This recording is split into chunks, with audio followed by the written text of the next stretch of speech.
dan som pakhat tan tur ti khat in kan han bo pel seta samai ro chu kan tlai chelawa ahun taka ngai la ti hian helai muna hian bible ka chiaranga trong trai na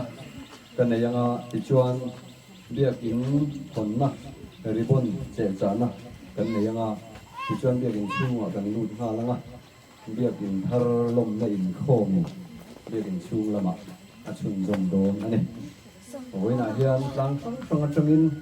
helai biak in hong tur hian kan kal khoma helai then zol pa ka se chi te ke chun lama tang te in kan naw te eng ma za kan lo ten ti kan sha kan lo me me ma sang za som hi paru chang hi atanga chang thum ang chu me lai chuan kan ka chu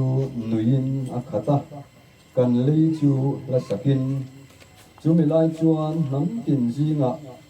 lalpan an tan thil ro pui takte ati sakani an tia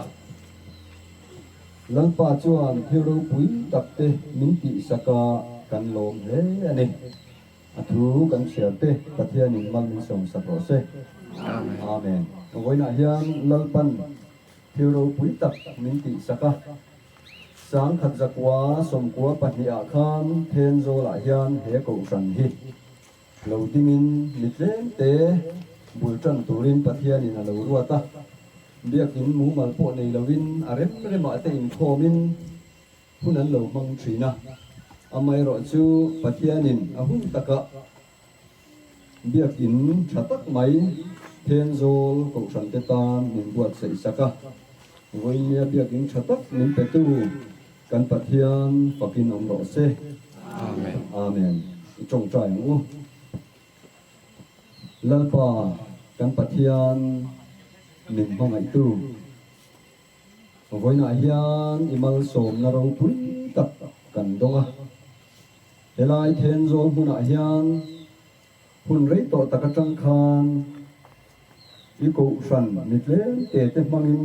nangin ilo din to a biakin mu mal nei lovin mi in ren chang khoi mo te dapin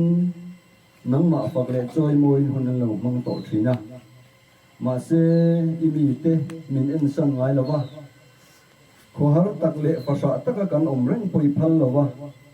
nang ma biak na tu biak in thiang hlim thatak mai nangin min din sakawang hian voinia hian lom thu kan hrila che lalpa kan pathian he biak in sakna tura sum le pai le tha tho tu zong te ale tam takin mal som la he then zol ko san poin he biak in hi trangkai taka an mana nang ma phak na mun i thu thung ro pui tak puan chu na mun mang ang le lungai te tan pot luk lu na mun alo ni thina tura mal min som sak turin i ne na kan hla na ni voina hian biak in thar hon na le lom na program kan mang do na kan hun bulatanga to thengin min suai la kan hun mang chu zonga min ti buai thei har sak na theng thei la ka te min ve nga min om pui tur te kan hun man te i ro pui na na min man sak tur te in chung zong zong chlom thu soi chung in thole krista bingin inena kan va ne amen amen vale tuna ribon se chana kan ne yang